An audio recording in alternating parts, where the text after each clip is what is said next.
Welcome to the Tea Grannies. I'm Elise. And I'm Mariah. Today we're here to chat all about literary agents, so pour yourself a cup of tea and let's get started.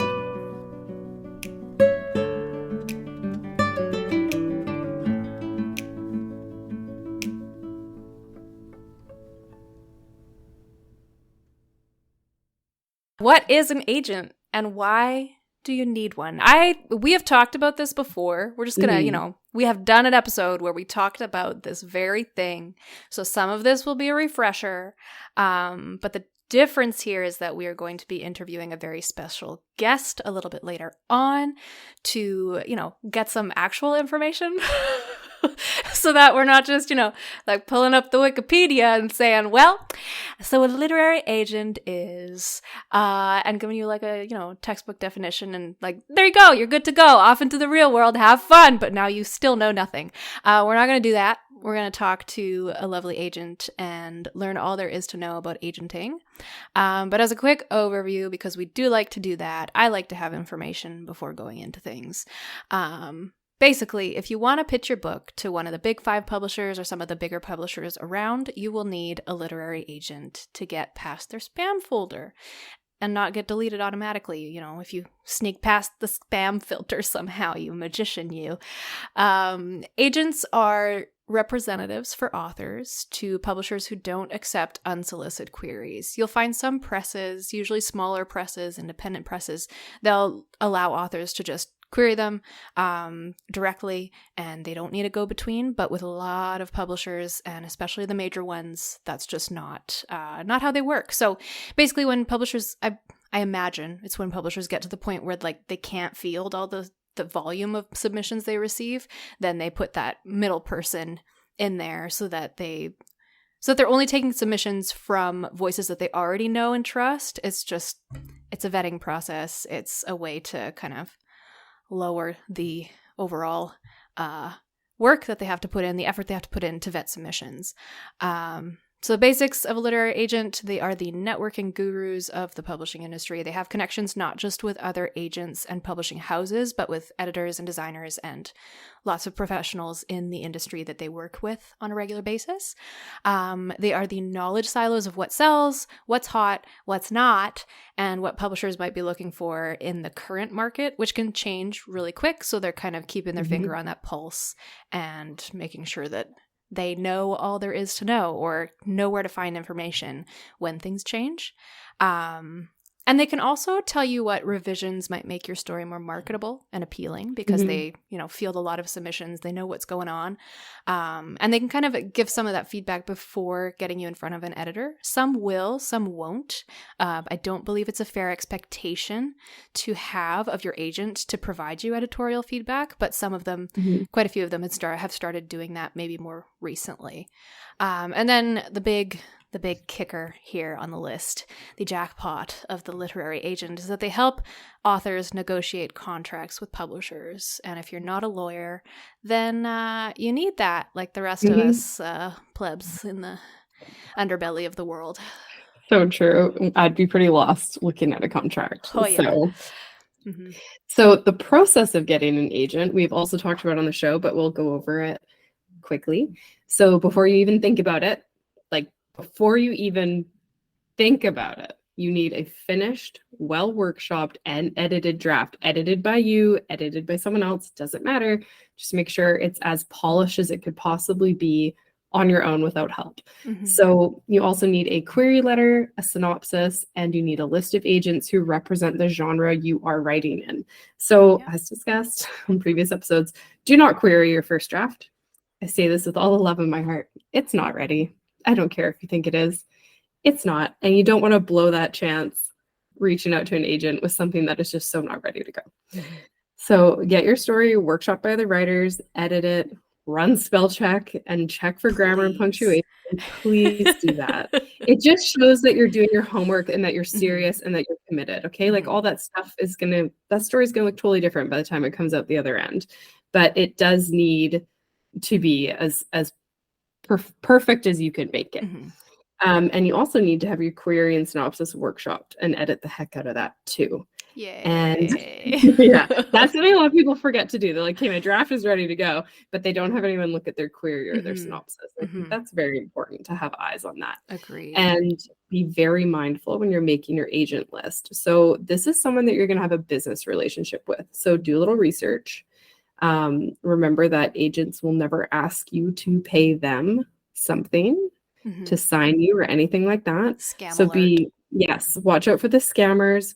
And just, do your research. Use like reputable websites and things like that, like Query Tracker, what have you. So once you have all those things ready to go, you can start querying. And this is my other important tidbit. Follow the query guidelines. No, you do not know better than them. You don't. They are asking for something very specific. They get hundreds, thousands of submissions. Do not be the person who tried to be different. And guess what? You will stand out to them, but in a bad way. So don't do that. They ask for 3 chapters, only submit 3 chapters. They're asking for 3 for a reason. So if an agent likes your work and it fits their wish list, that's actually the hardest part. Yeah. They'll ask you for a partial or a full manuscript. And if they love that, they'll set up a meeting with you, and then will come the offer of representation. If you guys are a good match, it's possible that you'll have that meeting and realize that you guys don't have the same goals for your writing or for you as an author. They might even ask you to do revisions before deciding, before that setting up that call. They might ask you to revise and resubmit. I think we interviewed Maya Hampson last season about this on agenting because she got an agent, and that was what happened to her. So she heard back from an agent who said, like, I like this and that. Here's some things that would you mind revising these areas and then resubmit to me and we can go from there? And so she did that process and did end up getting an offer for representation after that. But yeah, it can take a long time. And be open-minded. Like, your story is your story. If there's something huge that you don't want to change and the agent wants to change it, well, you have to make the call. Do you want to change it and get that agent, or do you want to try continuing querying someone else? Yeah, that can be an indicator that it's not a good fit. And not a good fit. Right. Yes. Like I said, business relationship, you do want to make sure that you guys are going to vibe, as the kids say. So many writers query like over 100 agents before they even get an offer. So this is the part where I say don't get discouraged, even though it's very difficult to not be. Some people query more than that and never get an offer. Some people get an offer their first go. How and dare we they? secretly hate them. But also, there's a lot that goes into getting an agent. And that's what we're here to chat about today. But first, we will critique our first page submission.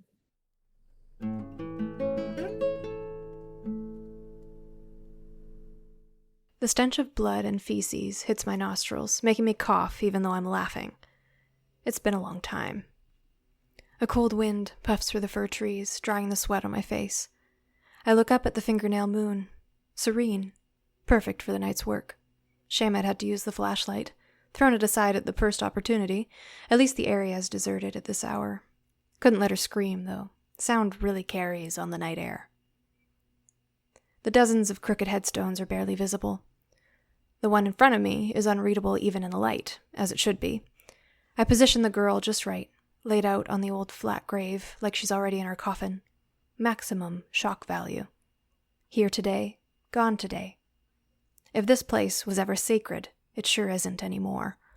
I smile and take a few more photographs, the flashes stabbing through the night. I like how I cut their throats. Nice artistry. No solace here. I look at the cheap plastic bracelet in my hand and chuckle. Mandy. I toss it on top of the bodies, a brief amusement. The cops will never get it. I peel off my sticky gloves and stuff the girl's gold cross necklace into my jeans pocket. Something to remember her by. I use one boot to scrape the bloody mud from the other. I'm shivering in the early morning cold. It's starting to rain again. I don't want to leave, but I have to go. Sky will lighten soon. I pick up the girl's jeans and wipe the filth off the knife. I notice that the tip is broken off. Damn it to hell. This was my favorite knife. Oh, well, it's of no use now. Putting on my heavy coat, I slip into the coming day. Color me intrigued. Are we getting a villain's POV or just a villain's prologue? Either way, I am interested. I like this entire first scene. It has a very eerie quality that makes me uncomfortable, but in the best way. Yeah. I particularly like the lack of regret and the coldness from a point of view character. I was like, I get it. I'm vibing with that. You're a bad bitch. Now I like it. I did have a few word choice recommendations. Fingernail moon really fits with the creepy vibes, but it sort of pulled me out. I think a crescent moon would also work well there. It would make the night seem like almost normal, even though it's not.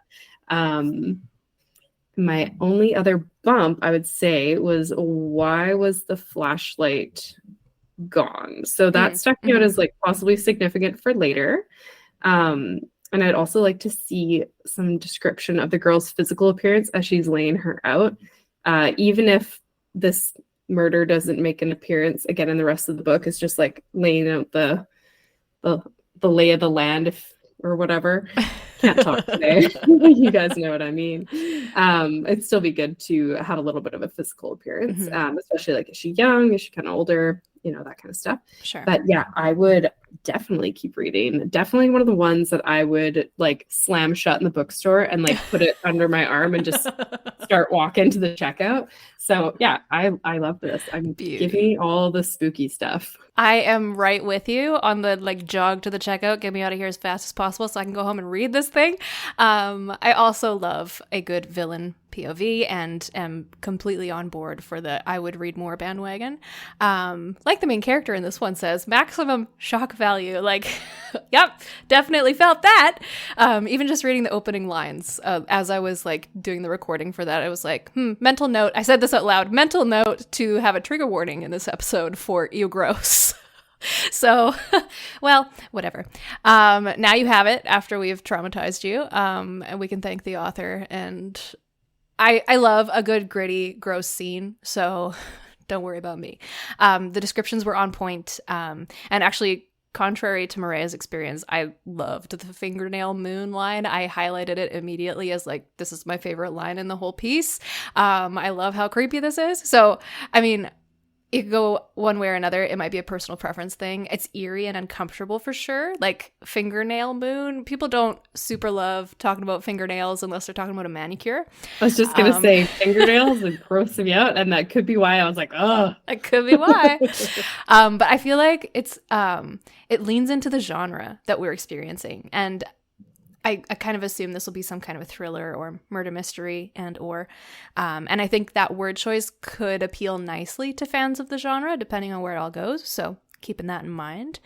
And then, yeah, to your points, I'm also curious about the girl's appearance and the flashlight. Like, I kind of skimmed over the flashlight detail because it didn't make sense to me, I think. I just kind of skipped it and was distracted by other things. But yeah, what was going on there? Is someone going to find the flashlight? Like, how did they get rid of it? I was wondering. Like, is that specifically there because, like, the flashlight will be discovered later? Because then my brain kind of flagged as, like, this could be significant for later. Could be significant. Could also be, like, an indicator of how experienced the character is at what they do. If they're quite experienced, they wouldn't make that mistake.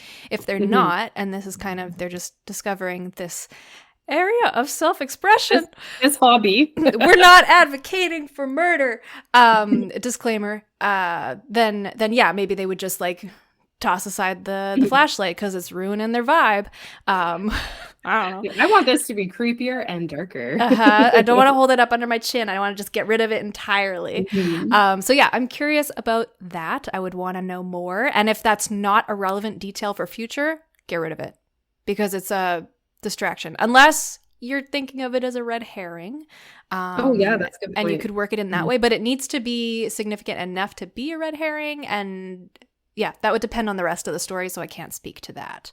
That's true. Take my advice to get rid of it with a very big grain of salt. You know your story best, yada, yada, yada.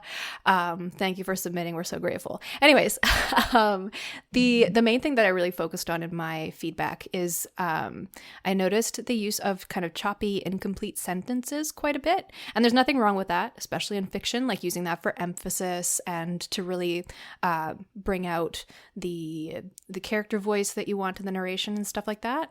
But when there's a lot in a row, and I especially noticed this when I was reading it out loud, so hot tip, do that for yourself for revisions.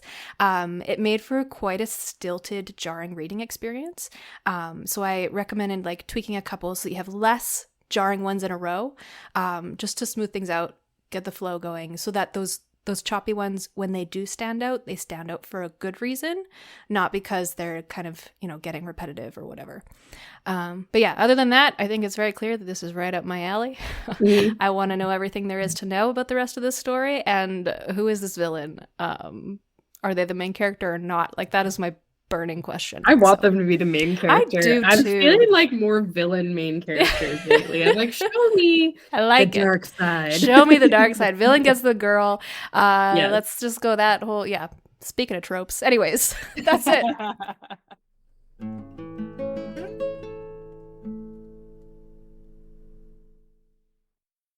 We are here to welcome our guest today. This is Carleen Geisler, and if I butchered that, call me out now.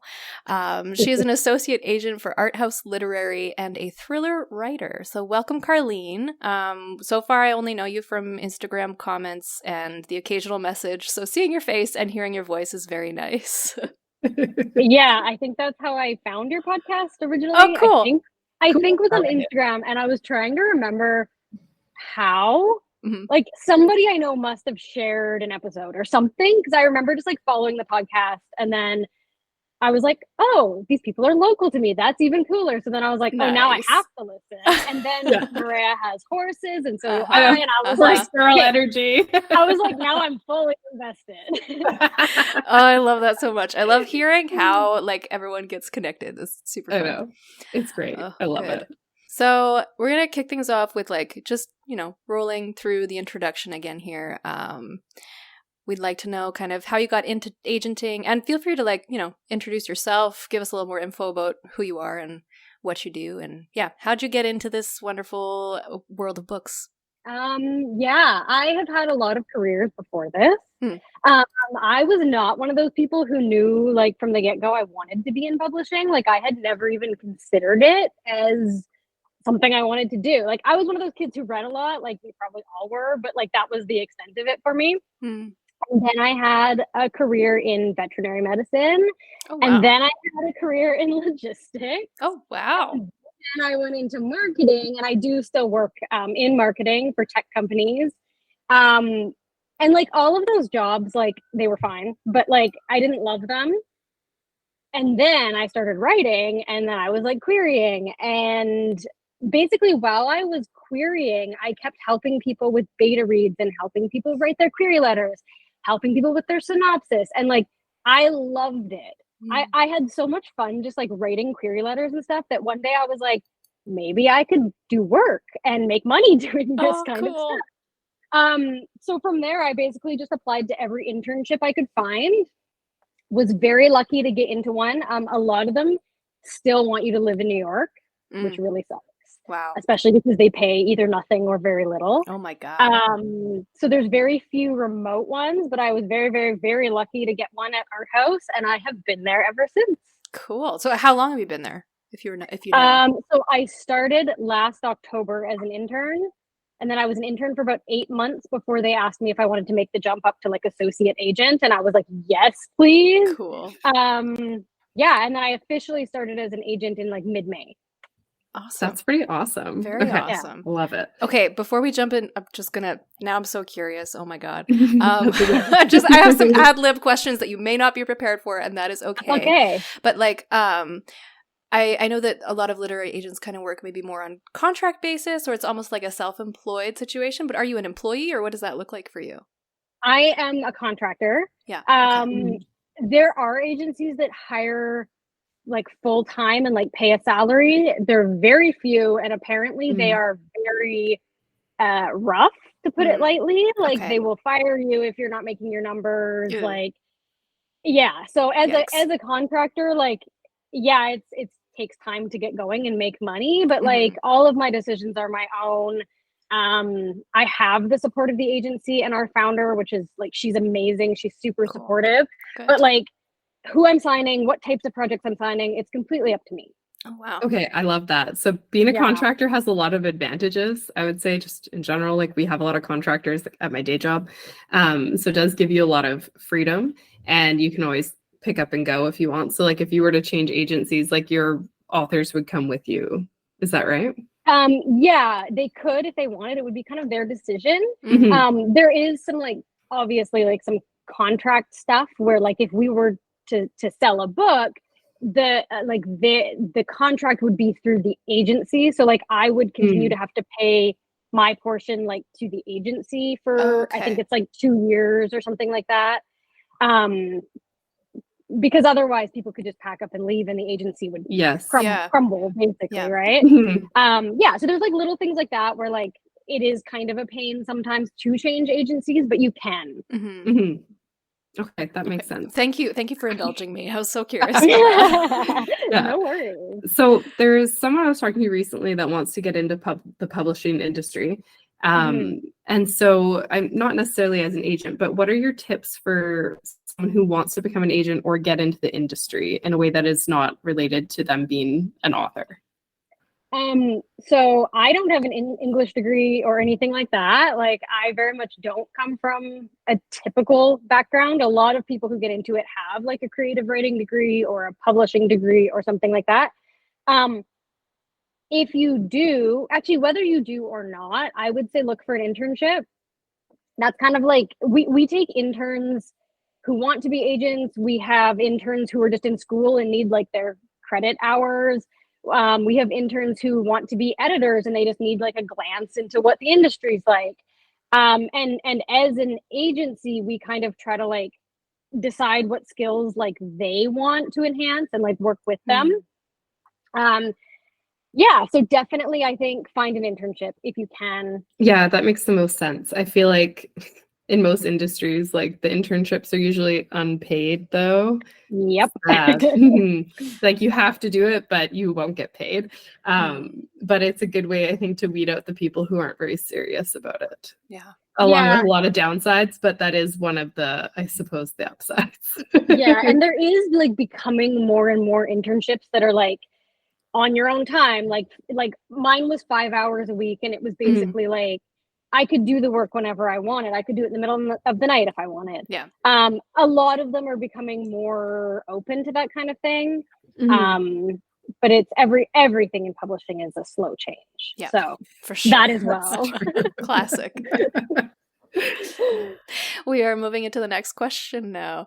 Yeah, thanks for the information about the internship. I was about to ask, like, how many hours would it look like? You answered that right away, so I appreciate that. No now problem. I'm kind of like the way that I work is like, oh, that sounds interesting. Like, I want to know more about publishing, so maybe I should do that. It's like you don't have time to do that. What are you doing? You knew it too, yeah. I was like, no, Elise, no, don't you dare. Hey, our art house internship is only 5 hours a week. And like most of it is reading. So it's like you read Enable anyways. Enable me. I'm like, oh my God. I do not need an internship, but that does sound right. intriguing. Ooh, Yeah. I know I have some classes coming up that might end up being like internship practicum, and that's given me an idea. Like that would actually be hella fun. Okay, but on that tangent note, tell me more. What is your favorite part about being an agent? Is it cheesy to say like everything? No, never.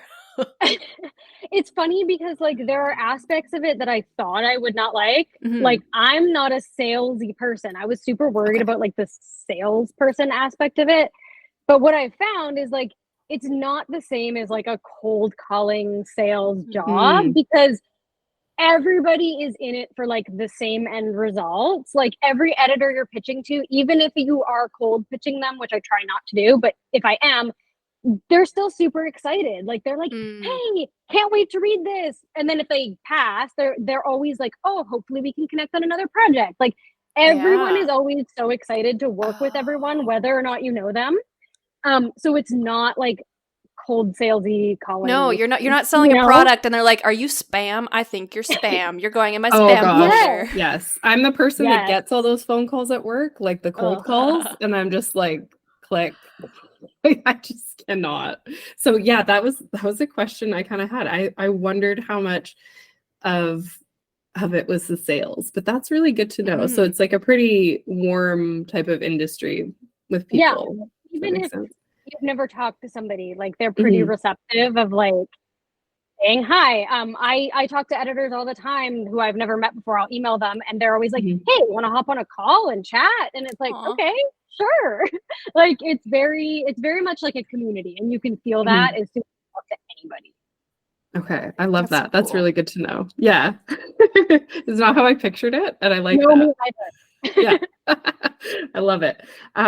So how many queries do you get per week on average? That's one of my. So our agency is very small compared Mhm. to a Mm. lot. Like I actually saw an agent on Twitter today talking about how they had been open for a month and they had like 800 queries or something. Oh my God. Right?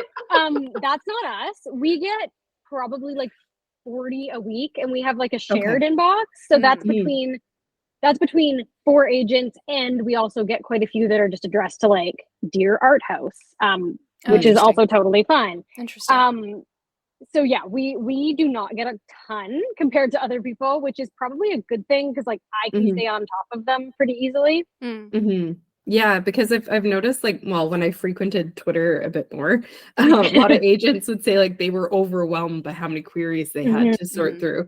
And I wonder if that does affect like how you pick your stories too. If you're a bit overwhelmed and you're like, okay, well maybe this one could be good, but like it's just I've got too many other options. Like that affects that at all. Yeah, I feel like Mm. the threshold of like your patience for things that are maybe not like as perfected is probably lower. Like for me, Mm. I don't have literally 1,000 queries to look through, so I can like take a little bit more time and like actually Mhm. decide like, is this a story I don't want, or is it just maybe not pitched in the right way? Mhm. Oh, interesting. Which like I will be frank, like I have signed projects that I said to the author like, we are not using your query letter as part of the pitch letter. Fair. Because like some people that's just not their strong suit, and that Mhm.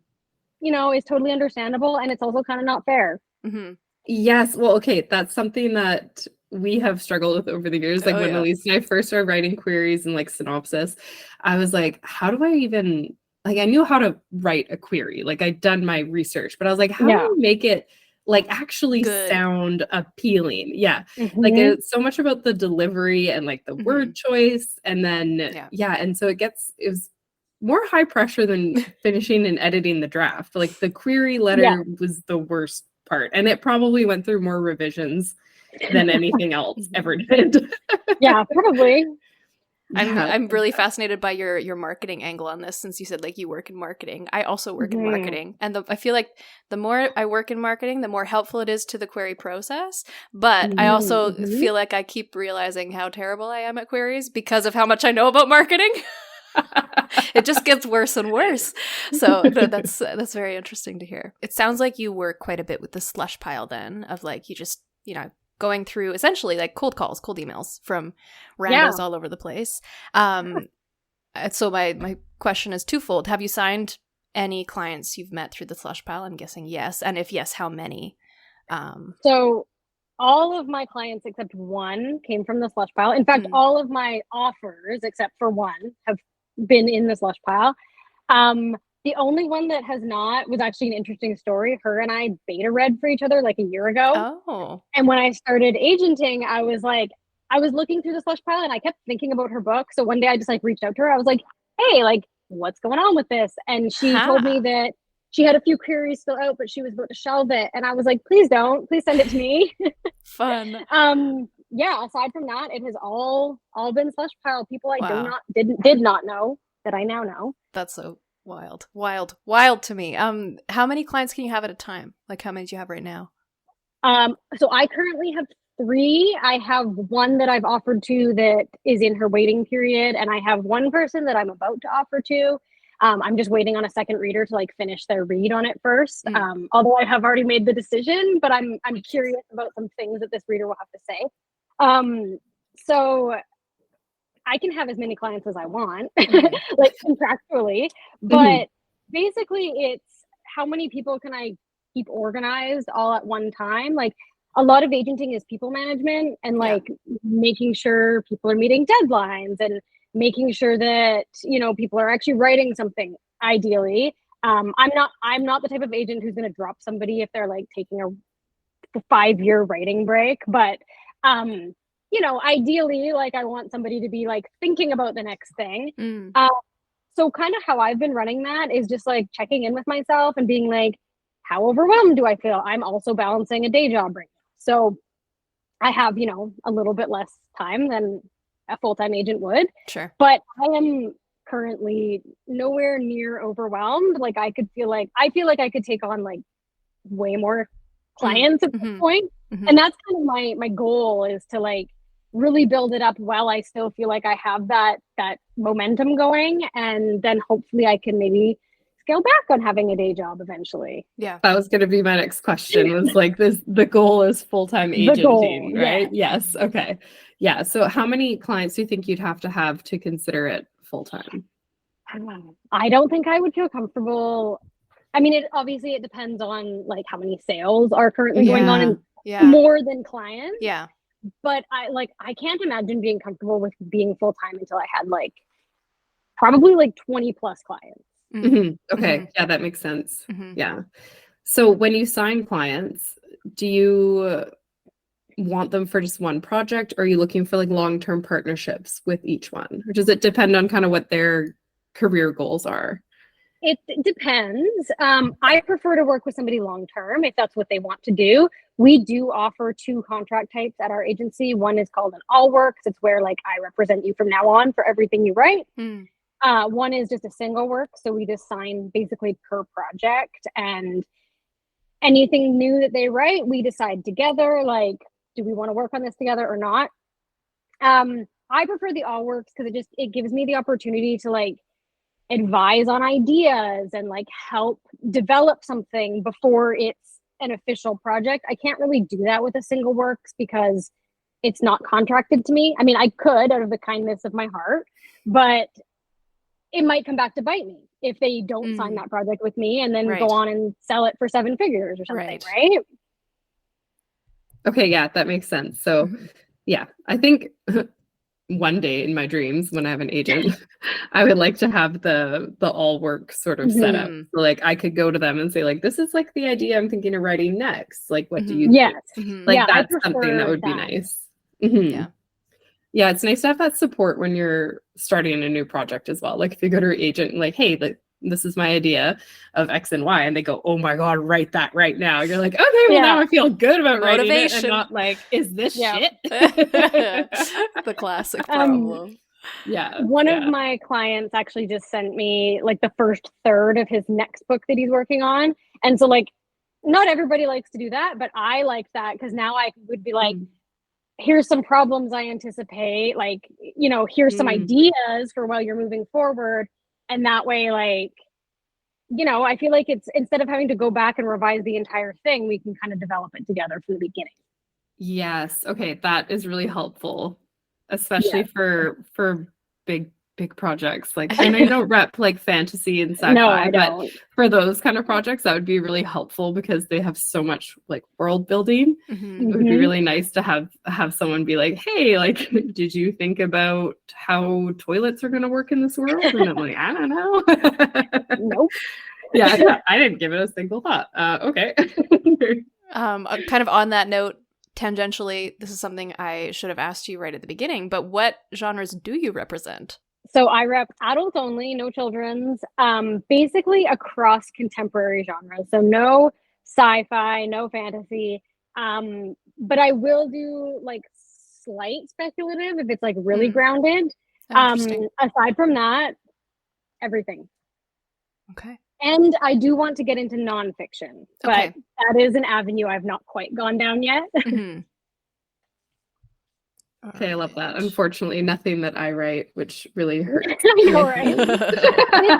I have found all of the like networking that I did before becoming an agent, all of the people I've become friends with on Twitter, they are all fantasy or sci-fi authors. Oh my goodness. You're like, oops. I don't know how that happened, but... Well, we just keep spawning too, so that doesn't help. Yeah, treat it Everywhere that you way. look, there's a new one. That's a good genre appropriate description for that. Okay, we're getting into some more like advice column type things. So my next question for you is, what are the top mistakes you see writers make in their queries or with their first pages, the pages that you would get from a submission? So queries, I personally, and I'm sure people would disagree with me, I think that a lot of authors get caught up in like following the standards of a query letter. So like comps, metadata, the hook, the stake, setting up who the character is and their stakes. And like that is all information that we need, of course. But a lot of authors forget to put like, what is the heart of their story? What is unique to their story that makes it stand out? Yeah. And so what happens is a lot of queries read the exact same. It's like this character and these stakes and this happens and this. And it's literally like, it's like almost word for word, except with like a different character name and a different stake. Oh, wow. And like, especially if I'm looking through like 10, say, thriller queries all at once, like half of them will read the exact same. So obviously we need the information that like is why that standard has become the like standard practice. Yeah. Find a way to like infuse the heart of your story into it and make that the highlight, not like the metadata. And when you're saying heart, are you thinking like the theme or just the main plot point, or how do you have examples of what you mean? It can be any of the above. Some stories have a super fun and interesting tone that makes it stand out. Some have like a super unique character from like a marginalized background that we don't see a lot. So like that might be something to highlight. Some have just like a really cool unheard of hook that like has not been seen on the market recently. Like whatever the thing is that makes your book like your book, try to highlight that. Okay, so for me that's like the vibes. Like you want to get the vibes of it. Yeah, totally the vibes. Okay, that makes sense. Yeah. And then as far as like first pages, it obviously depends on the genre of the book. But the thing that I find is missing a lot is like, I really want to be set up for the tone of the book. That doesn't mean I need to know like the hook right from the beginning. I don't need to see the like catalyst right in those first pages. But like, if your hook is like some really dark and dreadful thing, have something really dark and dreadful happening in the first pages so I know what I'm getting into. Yeah. And don't do like a switcheroo where, you know, the beginning is super like happy and like rom-com sounding, and then all of a sudden this horrible thing happens. That can work, but like, I feel like most readers want to know what they're getting into. Okay, this is true. And this is why I like to read the first page of a book when I'm at the bookstore and I'm picking up something that's like not on my list that I haven't, you know, read a bunch of reviews on or whatever. And I will read the first page and I'm like, does this feel like the right vibe for me? Yeah, it's vibes. It all comes back to vibes. Yeah, it does. And that's where I'm at right now with like my latest idea. Like all I have to go on is vibes. I don't got character names or anything. And I'm like, okay, I think I can do that.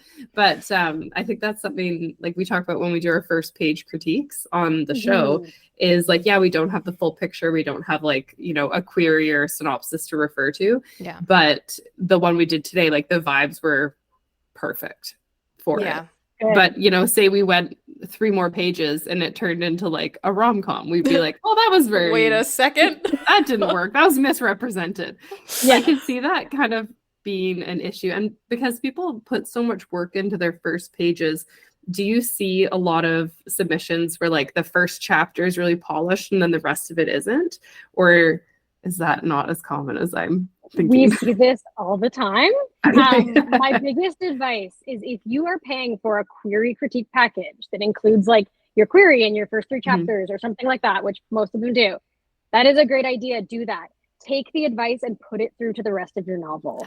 Because so this was actually like such a sad learning curve that happened for me right when I was at the beginning of agenting. I was so excited for this full and I was like, I jumped right into it.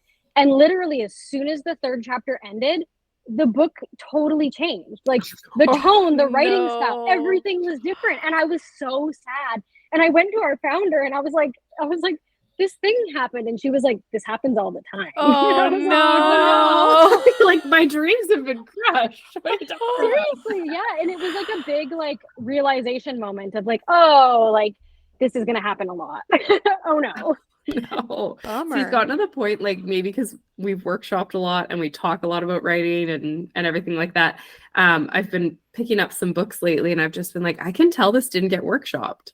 Like the first few chapters are good. And I'm like, all right, yeah. So like someone looked at those first few chapters, but then it just slowly kind of falls apart Or as quickly. the story goes on. Yeah. Or and like the ending doesn't work, like totally off base from what I was promised at the beginning. Yeah. So, And I will say, like, a querying novel does not have to be perfect. Mhm. But like there are things that are so much easier for me to overlook than like the entire like tone of the story changing in the middle. Like typos and stuff, no big deal. I can change that in 5 seconds. But like a giant plot hole or something, like that's the kind of stuff that's harder to overlook. Yeah. So like I would also say like don't stress yourself too much to make sure it's like perfect, but like focus on the things that are harder for an agent to fix. Okay, yeah, like developmental type stuff. Yeah, or like structural things. I often don't like to touch things that are like I struggle to tell an author like, yeah, I'll sign you, but we need to change the entire like structure of your novel. Like I don't want to do that to somebody because it feels like extortion kind of in a way. Like, you know, Like, and so I'll sign you, but only if.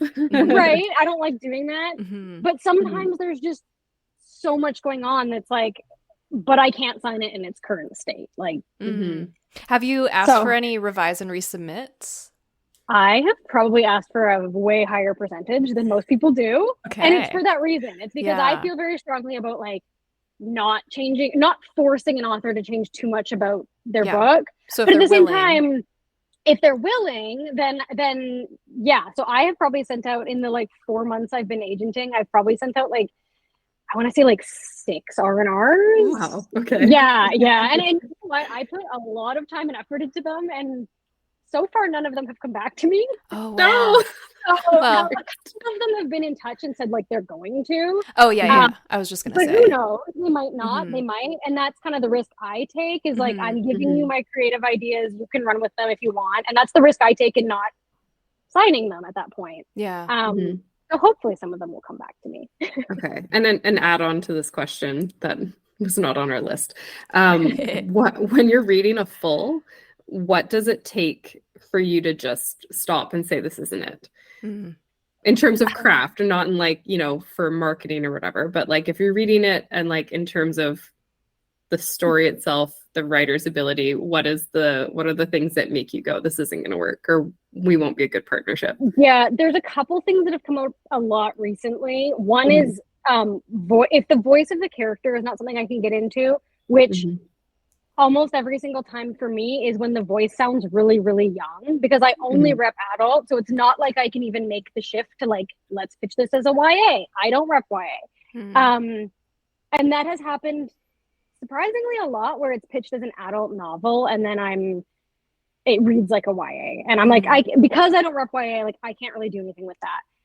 The other thing that I've found a lot lately is lots and lots and lots of info dumping. And like we can work with that to a point, but sometimes when I'm reading and I've gotten to like page 120 of like info dumping in every single chapter, it gets to a point where I'm like, this is beyond what I can develop, and it becomes like this isn't just like a one chapter issue. It's a habit. It's a full book. It's a full book. It's a habit that you have to help unbreak, and that's a lot more work. Exactly. Yeah. I like how you just listed like the 2 things I hate most in books. Info dumps. Like there's probably 3 or 4 proper rants on our show of me ranting about info dumps in particular, because I hate them so much. And then the other thing that I don't like is when I pick up a book that's supposed to be adult. Sorry, Maggie is chiming in and crying right now. She agrees. When I pick up a book that's like it's supposed to be an adult book, and then the voice is very young adult, and then they age it up by adding like some sex or some swearing, like I'm out. Like there was one book recently, like I finished because I felt obligated. And then I had another one that I just DNF'd because I was like, I can't read this, that this should never have been pitched as adult. Like whatever editor looked at this and was like, this is adult, like shame on you. Because it was just not at all. And yeah, that really makes it hard for me to read them. So yeah, I like love that we're kind of all on the same page here. Yeah, but the info dumps are hard because it is, like Elise said, it's usually a habit. Yeah. For a writer. Yeah. And that's hard it becomes like when I'm evaluating something based on like how much editing needs to be done, I'm totally happy to do like multiple rounds of edits. But it's like there can only be so many layers of editing needed before it's too much for me, for my comfort levels, like as an editor. Like I'm not an editor. So like if it's, you know, like some grammar and that kind of stuff on top of like character development, I'm happy with that. But if it's like the grammar and typos on top of character development, on top of like plot pacing, like if it becomes like so many like layers, then it's like I lose track of even how to edit that. And like that's why then I personally have to pull out, because I'm like, I can't guide you on this. And so when you see submissions like that, is that like a sign that they just need to have more practice, or they need a critique partner? Like what does that say to you when you're reading it? It could be one of a number of things. It's probably that they need more critique, or that they need more critique that I will actually listen to. I've had a handful of authors who I hate to like say this, but they're just stubborn. They think their book is perfect and they don't want to do anything to it. You know, and I've sent some very complimentary passes that have then blown up in my face because the person gets very mad. I'm so sorry. I know. I mean, it's people suck. It's part of the job, but it's like, I think if you want to be published, you really have to know that like whatever your book is at its early stage, it's going to go through so many changes to get published. And the further you get into that process, the less control you're going to have, especially if you are with like a big 5 publisher. And if your dream is to have it exactly your way, you can find a way to do it that way, deciding to self-pub or maybe like an independent or something, and that's totally valid. But like if your dream is like a big publisher and traditional publishing, like you're going to lose control at some point. You have to grapple with that. Yeah, I can see that being a bit of a struggle for me as a control freak over here. But at the same time, I also like thrive on getting feedback. So, you know, I think it's so interesting to me how different people respond to feedback. Of like some people, are really stubborn. I mean, I'm an editor. I've worked with clients who like they take my they pay me to tell them honestly what I think and what my expertise says, and then they're like, I just think it's better this way. I'm like, I'm telling you why it's not. Like, at least have a rebuttal for me, but they don't. And that's really frustrating. But like, even as you're talking now of like losing control and stuff, there's people that take that as like, ooh, I know I like to be in control, and that could be really hard for me. Having that self-awareness, really important. And then there's people like me who's like, oh, so at a certain point I get to stop making decisions? Cool, take it. Go for it. That's me too. I'm the same way. I'm like, just take it out of my hands. Go on. I don't want to think about it anymore. It's out of my hands. It's such a long process from like query to like your book being on the shelf. Like I figure at some point, like most writers are probably like, you know what, just do what you think. Just stop caring, man. I can't look at this book again. I love hearing those words because like when someone approaches me and they've edited the heck out of their book and they are sick to death of it, it's like, okay, I know you're willing to do like pretty much anything to make this as good as it can be. That's a wonderful sign. And when they hand it over to me and say like, I don't want to look at this anymore, but I want you to tell me how to fix it, like, and just like you do what you need to do. It's like, okay, so you're willing to like do the work now. And you're being honest about that. And it's like, okay, that's the mark of like, this should work out. This will be a good arrangement.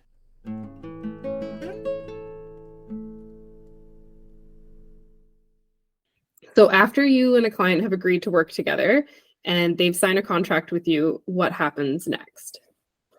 So the first thing is the fun announcement. Our agency does Twitter announcements, but I always give my authors like the choice, like, because I know some people want to announce that themselves. So we do a fun Twitter announcement. Everybody gets all excited. And then I always book a call, like basically within the next couple of days or as soon as we can. with my author. Basically, this is to just discuss if they have any lingering questions since the last time we talked, because it's probably been over 2 weeks since we talked, or at least since we talked on a call. We discuss edits, which I always discuss edits like on the offer call as well. So we kind of go over if there's anything more that wasn't discussed on the call, or sometimes it's literally just like, you good with what we talked about? Okay, cool. And then I also just get them set up with, I give all of my authors like access to a Google Drive that has like their submission list and things like that. So I just make sure that they have access, that they're good to go. And then when we hang up, I start editing. So I always do unless the author has like some big idea that they've decided they want to do, I would let them do that. But otherwise, I do the first round of edits. I like to do most of my edits in the doc as like comments, unless there is any big like overarching things, then I would do an edit letter. I usually try to get the initial edits back within like a week or two if I can. Wow. Because I want to get that ball rolling. Like basically like a newly signed client who is not yet on sub is kind of highest priority as far as editing. Anyone who's on sub is going to be lower priority like for next projects and That things makes like sense. that. Because kind of the goal is like get everybody on sub. Yeah, so then while they are doing their side of the edits, I would then be building a submission list, kind of deciding an order of like who we're submitting to first. I would also be writing the pitch letter, which is usually based on the query letter. There's pretty typically like changes to it, but like, you know, the base of the information is kind of the same as the query letter. The pitch tends to be a little longer, maybe a little more detailed, Sure. maybe a little more like targeted to a specific editor's tastes and things like that. We go back and forth on that edit process, basically track changes on until we are both super happy with the result. I always do a final proofread before we go on sub, because I feel responsible if there's like a typo or something. Like I'm the one sending it to the editor, so like if there's a big typo in it, I'm like, that was me, it was my fault. Oh no. This is fascinating to me. Like I didn't realize how much editing an agent can be responsible for. And not everybody does. Like there are definitely agents who do no editing or very, very little editing. Yeah. I'm like, for me, I mean, there's definitely a limit to the amount of editing I will do. But like for me, if it's a story that I really, really feel passionately about, like I am happy to do, you know, somewhat significant edits. In the very first client that I signed, I think I tweeted about this because I was like, wow, this is kind of funny. In the first 4 weeks of like basically like since I first read his full submission until we were ready to go on sub, I read his book 4 times in 4 weeks. Oh my god. Oh my god. And I was like, this is why an agent has to really like your book. Okay. Wow. Okay, because I had a couple rejections for the last book I queried. They're like, I liked it, but I'm not like passionate enough about it. And I understand that now because like they're gonna read it almost as many times as I have had to read it. So they better like it. You know? Yeah. And Holy it's like people crap. get really upset about that. And I get it, like, because it's like you're having to convince somebody to like love your baby. Like it sucks. But at the same time, it's like there is some little thing where it's like you really do have to, you don't have to love it, but you have to be willing to read it a lot. And think that you can sell it, you know, and get along with the author. There's so many pieces to it. I don't know if I would even read my own book 4 times in 4 weeks. Nope. Couldn't convince me to do that. Wait. I need more time than that. I spent like 6 months on my last set of edits, and then I sent it to Elise, and I was like, I never want to see this again. This is your problem now. I'm over it. So speaking of like wanting to work with the author, what are some like red flags for you when you're talking to an author that you want to bring on or a writer that you want to bring on? What's kind of a red flag that like maybe they're not going to be a good fit for you, or they'll be difficult to work with? There's not a lot. Like, I think a lot of authors think that there's like this like agent blacklist where we like like have this list of people that nobody wants to sign. It's not true. Unless I'm just not aware of it, I've never seen anything like that. When I'm looking at a query, like, I mean, the initial thing for me is the query. Like, if the query and like the synopsis, and then of course the pages, I do always look at the author if they've sent information. I do try to find like their Twitter just to have a little scroll. I'm not looking for anything specific. I'm more just looking to make sure they're not like spouting really horrible, hate-filled opinions on the internet and Yes. like that.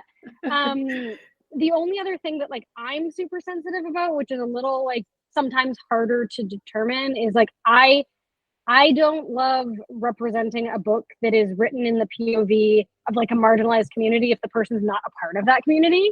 Yeah. It happens all the time in publishing, but like I just don't feel comfortable with that. And so sometimes you can find that information very easily, sometimes you can't. So sometimes it's just like, well, I want to read this and I can't tell for sure that they are not part of that community, so like we'll read it. Sure. But I have definitely passed on things where, you know, they were writing from a POV that they are not a part of, and I was like, yeah, not for me. Yeah, so that's something I saw a discussion about pretty recently, I think on Threads, not on Twitter. I'm in the middle of a discussion on that Are on you? Instagram right Okay. now. Yeah, it's very because interesting. there's some writers who have married like POC, and then they took their last name, and so now they're writing from that community, and but they're white.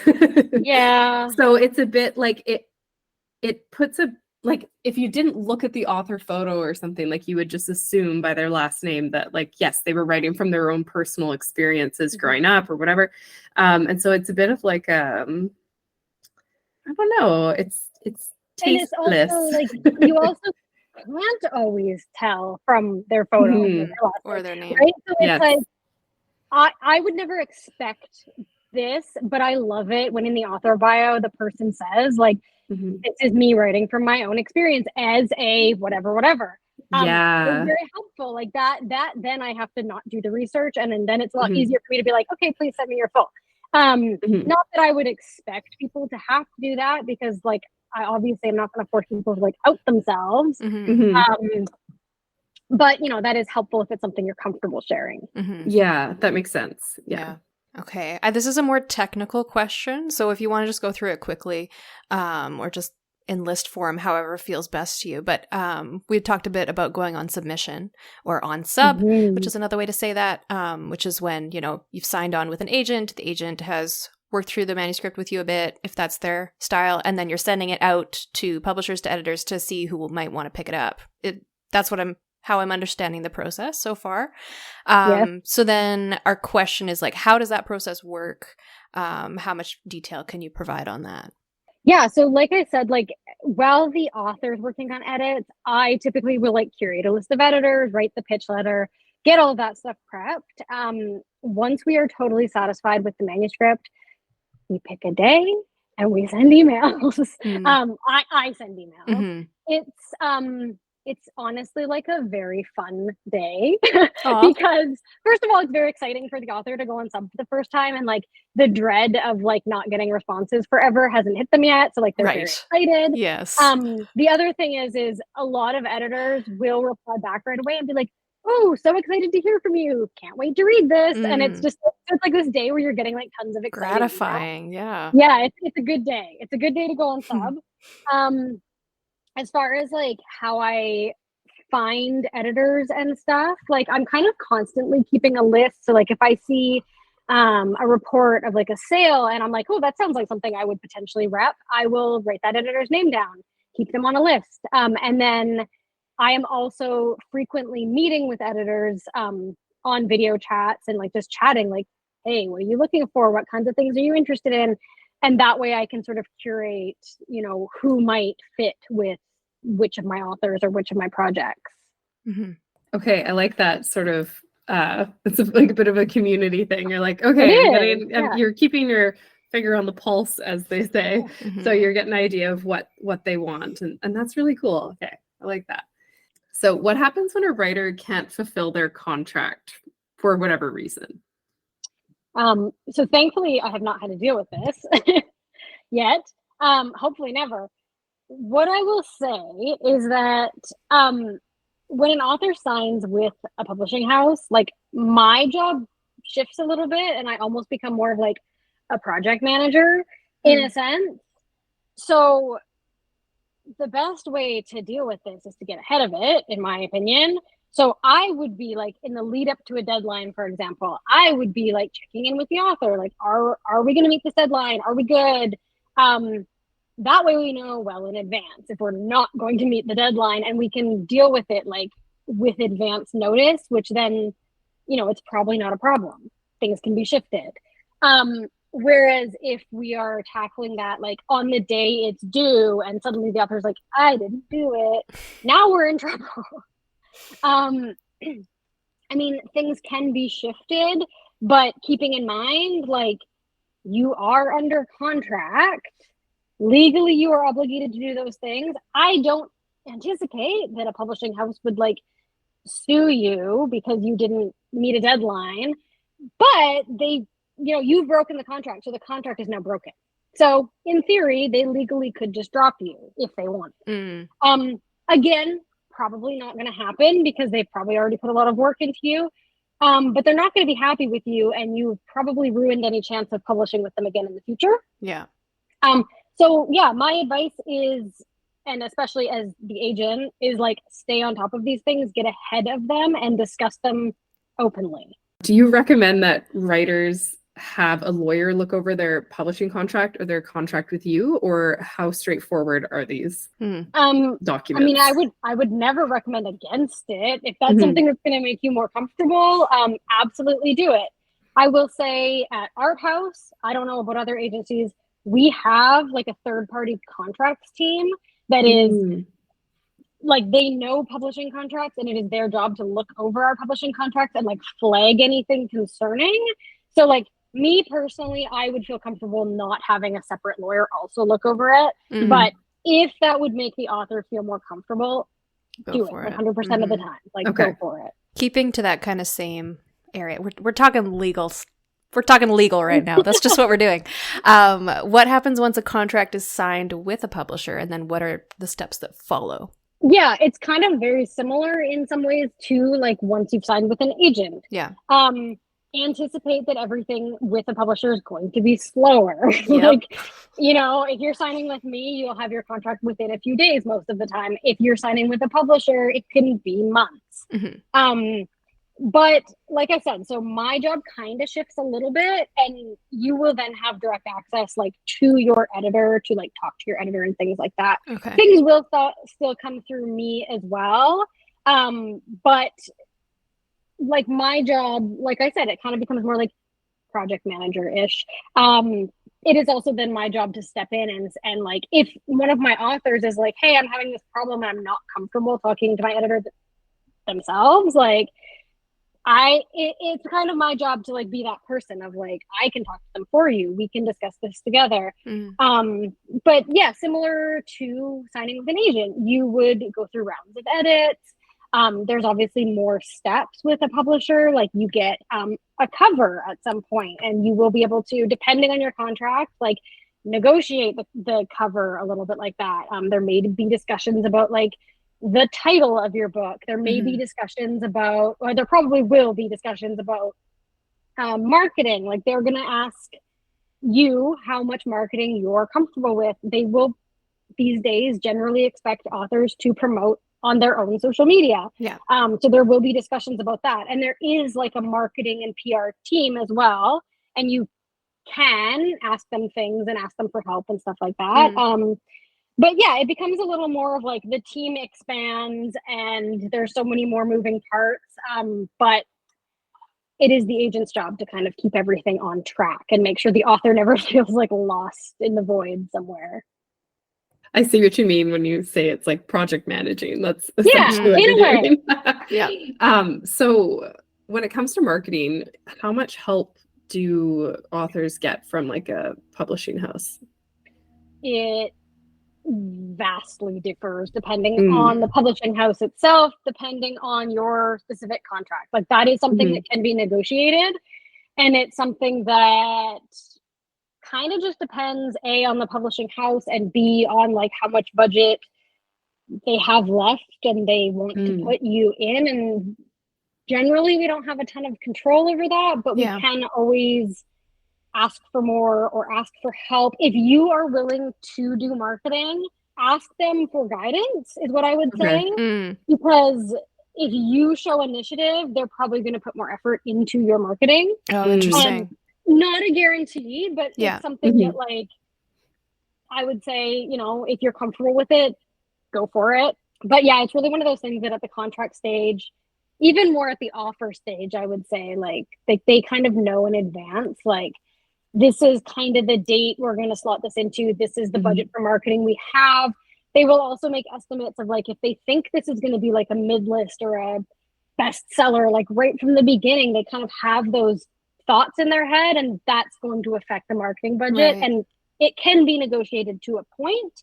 But yeah, my suggestion would be always to try to show a lot of initiative with it, because they will be willing to help you. Okay, that's good to know. Good tip. So when an agent wants something marketable, like they obviously always want something that's marketable, how do you reconcile what's marketable today versus what the market could or will be like when that book is finally out in the world?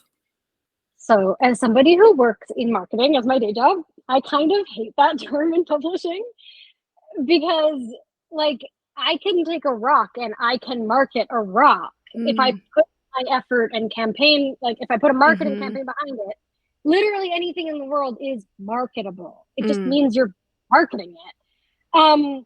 So I kind of shy away from that term. I think more often people are looking for like trends or what's like trending. What's going to be trending potentially, or like especially like what kind of topics, you know, like there's maybe some murmurs about like on social media, like certain topics, or like some big event happens and like that's going to maybe push certain topics to becoming more popular. So for me, when I'm, instead of looking at things that like I think are going to be like marketable, air quotes, marketable, I'm looking at like when I'm talking to editors, what kinds of things are they looking for? Because for me, my marketing is I'm marketing to an editor in a way. Their job is marketing to the market. So if I'm following the things that they're looking for, then I'm kind of accomplishing my step. And just kind of listening to like what they all say. And they all have different tastes, but a lot of them have very similar, like, you know, things that like the publishing house is looking for the next few years. So that's kind of how I try to follow it. Yeah. Do you have some examples of what the publishing house is looking for this, e.g., anything specific you could share? So one that comes to mind is that does not help me is romantasy is huge right now. Okay. Everybody wants it. Everybody is closing to like sci-fi and stuff because they just want romantasy. And I'm like, I don't rep fantasy, so I'm out on that one.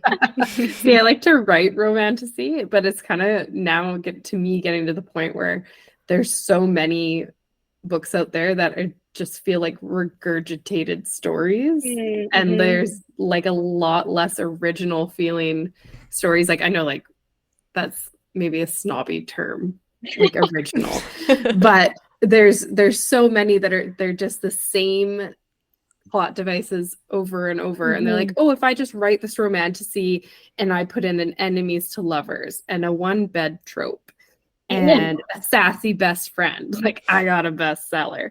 And at some point I think people are going to get tired of reading that same thing. I mean, there's still tons of amazing unique stories out there that I love and more coming out, but it's just something that I'm seeing in like the romantasy thing. So when people recommend a book to me, like have a look, and I'm like, okay, do I feel like I've read this before or not? Yep. All right. So I know we had a little bit of conversation around these next couple questions before we even hopped on the show together. So we might want to start with defining some terms. We're going to start talking about advantages and disadvantages of traditional publishing, and then pitting that against like indie publishing, which is distinct from self-publishing. And those two terms get tossed around interchangeably all over the place, but they are not. And there are also independent publishers like that agents submit to, so it gets even more like overlap. When people say indie publishing, I'm always like, what do you mean? Which way do you mean that? Yeah, so if you don't mind like kind of addressing that conversation a little bit, what are the different ways that you can go indie? So yes, so in what I would call the umbrella of like traditional publishing is where you get an agent, your agent is pitching your book to publishers. That can be independent publishers, some of which only take agented submissions and some of which can also take unagented submissions. Lovely. Which is where that overlap starts. And then there is like, I guess what is typically called indie publishing, which I think is like either people who submit to those independent publishers who don't or who do take unagented submissions and get published that way, keeping in mind that some of those publishing houses also take agented submissions. So like there's such an overlap there. Yeah. Indie publishing, I think, as far as I'm aware, can also include like vanity publishing, which is where you like pay somebody to, basically you pay a publishing house to print your book, essentially, is as far as I kind of understand it. And then like self-pub is like its own beast where like it is your book and you are responsible for absolutely everything. Whether or not you're doing it yourself or like paying a contractor or something to do it, it is all on your shoulder. Yep, those are the terms as we know it. And yeah, it's a lot more complicated than you think it is once you start getting into it. But we've kind of defined the terms. I think we have a pretty good general understanding of the different avenues, with exceptions of the overlaps. But what about advantages of like traditional publishing, which is where I imagine you'll be most familiar, versus some of those other avenues? So first of all, I will say I commend anyone who can self-publish. Like as an author myself, I don't have the gumption for that. That is too many like responsibilities for me. So in that avenue, going traditional publishing, like you can kind of let go and rely on the people who you work with. A lot of the big decisions, a lot of the organization of the entire process is in the hands of professionals who are experts in this. So like you are not responsible for literally every piece anymore, which is like, in my opinion, the biggest advantage. The other things are like, if you're signing with like a well-known publishing house, you kind of have this instant network of like authors and editors and, you know, anybody who's associated with this publishing house. Plus, you know, the publishing house is more recognizable to like bookstores and things like that. Like if you're a bookstore and you're ordering books, you know, and you see some coming in from a publishing house you've literally never heard of, or you see some coming in from like Berkeley, you know, depending on how busy you are, you might look at the Berkeley ones first. Sure. You know, something along those lines. You kind of have this network of just like automated, I don't want to say automated entry because everything's still difficult, of course, but like, like reputation. Yeah, the reputation is kind of behind the publishing house. They put that reputation behind you as an author, and that can help. You do have a potential for a strong marketing budget. It's not guaranteed. Like we said, it can be negotiated to a point. Yeah. But there is the potential. Publishing houses have deep pockets, as much as they don't like to use them sometimes for certain things. But the potential is there. And then the other thing is, if you're traditional publishing, you don't have to front the costs of anything. Yeah. You hopefully get paid as one of those costs somebody else is fronting. Okay, you're making me want to get my shit together to query. Because I'm like, man, you're making some really good points. It would be nice if someone was doing all that work for me. Okay, but now ask the next question. The next question. What are the disadvantages of TradPub versus the other avenues? So yeah, kind of mirroring the advantages, you have way less control. Basically over every piece of the result of your book. Like you lose. You can negotiate, obviously, having some creative control, but at the end of the day, you lose a lot of it. And the other thing too is like it's a balance. Like if you want to negotiate more creative control, you're likely going to get a smaller advance or a smaller marketing budget, or maybe a big publisher is not going to want to take you on. You'll end up having to go with a smaller one, which some people are totally fine with in order to have that control. So it's just kind of about deciding like where your values are, like what you prioritize. The other disadvantage is that like the big one that's like screaming in everybody's face is like it's so difficult to get in. Right. There are so many hoops to jump through. There are so many barriers to entry, and like some people just don't have it in them to keep going, and I totally understand that because it's so hard. Whereas like with self-publishing, like if you really want to do it, there is nobody stopping you. You can just do it. Yeah, that's the thing.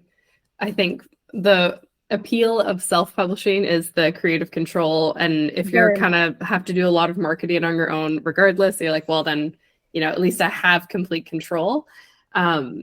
But yeah, those are also really good points. Well, and then there's the timeline, like not only with self-publishing, not like if you want to do it, you can do it whenever you want. And then you can accelerate or decelerate that timeline for whatever reason. Whereas with traditional publishing, you are beholden to deadlines. And those deadlines can get shifted by people other than you. So the timeline is just, it is not within your control. It's another thing of control, but it's just a more specific one of like, they say traditional publishing moves at a glacial pace.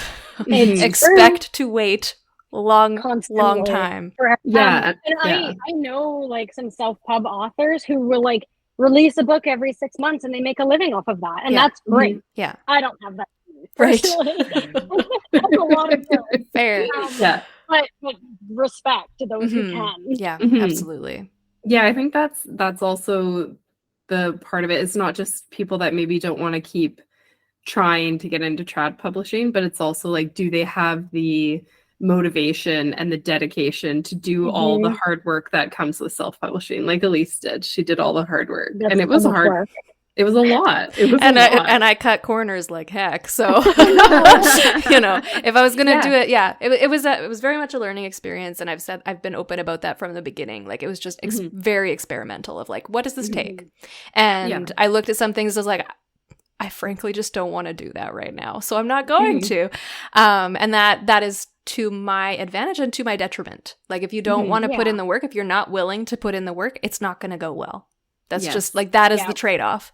So you have to be very willing. And the unfortunate truth is you do need to have some funding for your self-publishing projects. And that can vary greatly, like what you're going to put your money into. You know, maybe you don't want to spend $1,000 on a cover, but you do want to spend like $3,000 on all the editing and the formatting and stuff. Or you're going to do it all yourself and make it, but it would take you twice as long. And you know, you should be a little tech savvy. So while I'm saying this, I know that's not me, but that's something I think people forget. And I've actually seen authors like on Twitter and stuff being like, or on Instagram too, where they're a bit like, well, you know, be nice, like self-publishing is hard and it's expensive. It's like, those things are all true, but you're still trying to sell a product to people. So you should, it's got to be as good as you can make it. On whatever budget you chose. The budget thing is a huge barrier, and I absolutely feel for that. Like that's why, like, I didn't pay for things. I just, you know, kind of monkey wrench things into place because I didn't have the budget for it. That happens, but also like be realistic with yourself. If you're like, if you're not able or willing to put in whatever needs to be put in to make a product that people are going to want to buy, like no one is obligated to buy your work. There's no reason, like no one needs to read what you put out. Like you don't get a return on just putting in all the work. Yes, it's hard. Yes, it's a lot of work, but that does not mean that someone has to be nice and now come along and read it because you put it, like you did that to yourself. That's why it's called self-publishing. You didn't have to put in all that work, but you chose to. So don't expect any reciprocal, like, it's a weird vibe out there that I see where people are like, you know, I put all this work into it. Why aren't you appreciating it? It's like, no one is guaranteed to do that. So you have to be ready for that too, of like just crickets. Yeah. It can happen. Yeah, cricket. And the disappointment that sometimes comes with that. Like maybe your friends and family are the only ones that buy it for like the first year it's out. Yeah.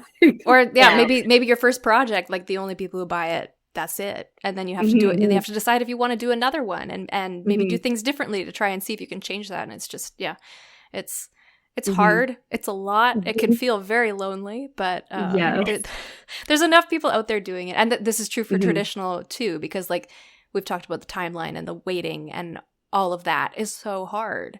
And the constant rejection. And I mean, I've heard that like from an agent perspective, that's hard too, because like you are champion, like you're the champion for this thing. You love it. You think it can be successful. You want to see it be successful. And then, we got rejected again. And you have to be the bearer of bad news. So you're like, please don't shoot the messenger. But sorry to have to tell you this. Like that is rough, man. Yeah. That's absolutely brutal.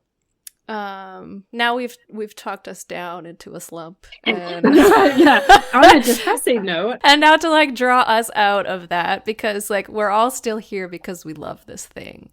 We love books, we love writing, we love seeing stories, and we want them to be out in the world.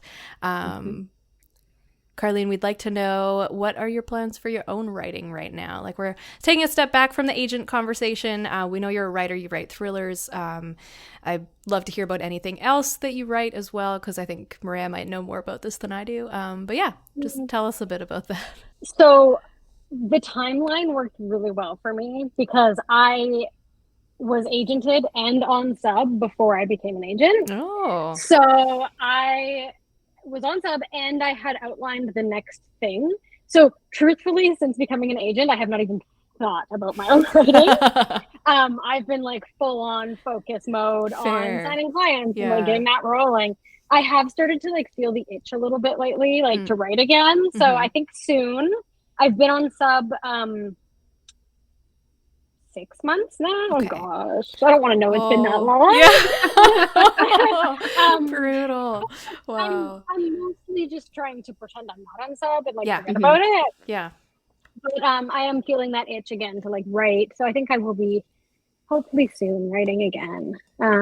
Thrillers, and interestingly, like I read a lot of thriller. I always have, and I write thriller. And when I started agenting, I actually thought I would sign a ton of thrillers, and I haven't because and I think maybe it's because like that's what I write, and so like it's kind of there's a bit of like a weirdness there in somehow, but I have yet to find a thriller to sign. Well, I imagine that because you spend so much time reading and writing and thinking about the genre, for someone to get into your inbox with something that like, I haven't seen this before, it's interesting, it grabs me, and it hits all the beats for me, and I'm more picky because I know what I like and what I don't like now. Yeah, that's for sure. I imagine that like if you do find a thriller that you really want to rep, that'll probably be a pretty big deal, but it could be hard to find that just because of how well you know the world of it. Yeah, that's true. Which brings me to my next question. Do you have any book recommendations for us? Hey. I do. I brought a little selection. Yay. So the first one that I will say is Bunny by Mona Awad. This is a very weird book that whenever I see a book in my query pile comped to Bunny, I'm immediately excited. It is probably the first book I've ever read that like lines from it were repeating in my head afterwards. And then, so my next book is called A Novel Obsession. It is by Caitlin Barasch. I don't know if I'm saying her last name right. It is contemporary, just kind of like general fiction. It's a little bit slower, but it's just like super intriguing. It's a really interesting story. It's like a nice fresh voice that I really enjoyed. Is like a bit of a mix up from reading thrillers. And then the last book on my list is called The Ark by Tory, Henwood, Hoen. It is a romance technically, but it is the type of romance that I really want to see in my inbox. It has a really, really strong B plot that almost like takes over the story almost more than the romance at some points. And it's really interesting. It almost is like speculative a little bit, but yet it still follows sort of like the typical romance like genre points, which I thought was cool.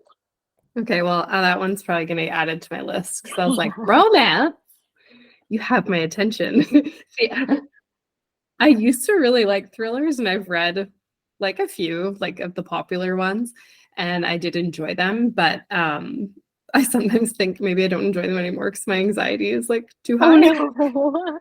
I do find like if I read more than like 2 thrillers in a row, like I really have to take a break. Yeah, because they do get you like all hyped up. I realize the listeners cannot see me making faces right now. But yeah, like I remember reading obviously I did read Gone Girl, but the other books by Gillian Flynn are really intense. Like I think it was what's the name of it? Dark Places by her was slightly traumatizing, but like it was really good. That was a good one, but I couldn't sleep after I read that one. And I read this one I've talked about on the show before, but I cannot totally remember the name. It's a James Rollins book set in the Amazon. It might just be called Amazon or something. And I was like, yeah, read it. Sounds kind of interesting. And my dad had read it before me and loaned it to me. And he's like, don't read it before bed. And I was like, whatever, chicken shit. So I read it and I did not sleep all night. It was absolutely terrifying. So yeah, I do like them, but it really just depends like on my mood because I'm a mood reader. So